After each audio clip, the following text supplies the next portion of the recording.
My name is Chris Palmer, and in today's video, I want to discuss how much should you be charging for your SEO services. So this question comes up quite frequently, so I wanted to go ahead and touch on this.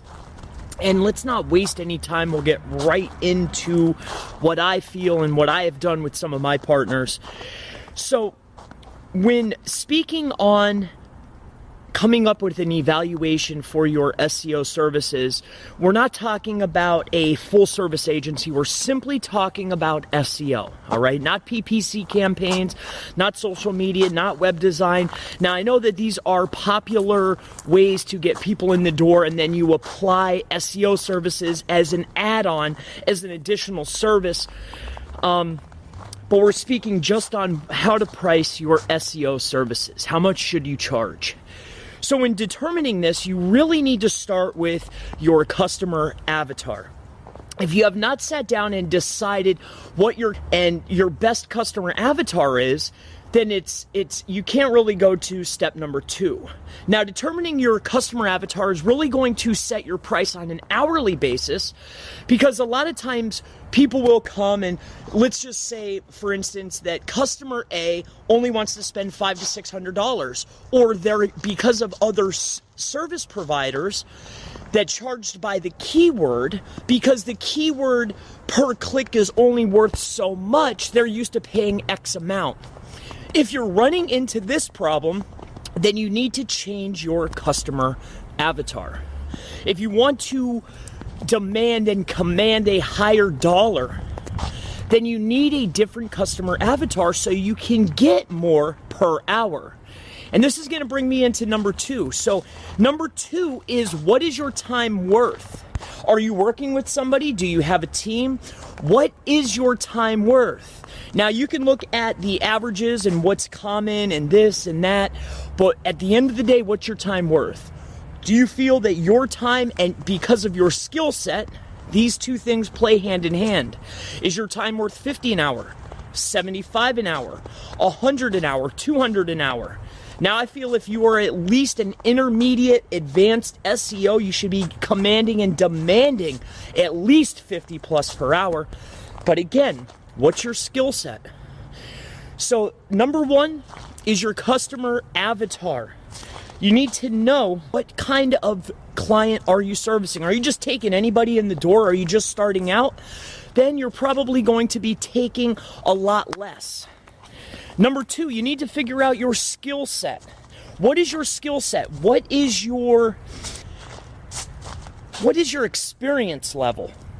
If your experience is 5+ years, I cannot see why you're not charging at least $100 per hour, if not more.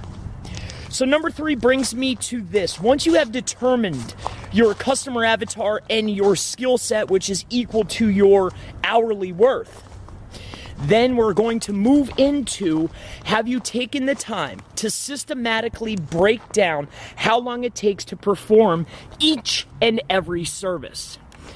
Now, if you have not taken the time to break down your services, have you taken into consideration emails back and forth? Have you equated that time? How long do you stay on with a customer? Do you take calls? Are you building out pages? Are you interlinking? Are you doing site audits, technical site audits? The services are endless. But what needs to take place is you need to know exactly by the second, by the minute, how many hours, how many literal seconds does it take you to, and we'll use this as an example, perform a site audit. Does it take you 2 hours, 4 hours, 10 hours? How many minutes, how many hours, how many seconds does it take you to perform each and every service that you are providing? Once you have came up with your primary customer avatar to set the base of what the pricing should be, 2 will come into your skill set and your experience. This is your hourly cost. And then you need to break down by the second. How long does each and every service take? Once you have these 3 things in place, you will come to an evaluation of what your services should be and what they could be. Now, I do not feel that you should charge by the keyword, or if you get one client, he's $3,000 and another client's $1,000. No. if you want to be a reputable SEO service provider, which I know that you are, it needs to be, this is my price. It doesn't matter if someone comes in the door and you know that their leads are worth $10,000 each. If those are the clients that you want, then you need to target those clients. You don't magically come up with numbers. Your service is based on your experience and how long and what your time is worth. So, let's just break this down one last time. First and foremost, we need to figure out what our customer avatar is. Who are we targeting? What's our service for? Who are we for? This makes it easier too in the long run when, link building and creating content. If you only focus on select industries, trust me, it will help you out in the long run. 2, what is your experience? What is your time worth?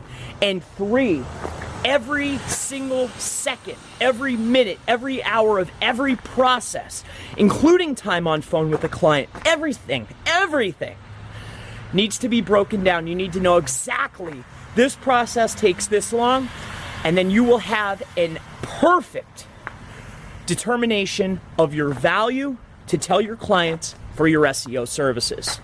So this is going to wrap up how much to charge for SEO services in 2020.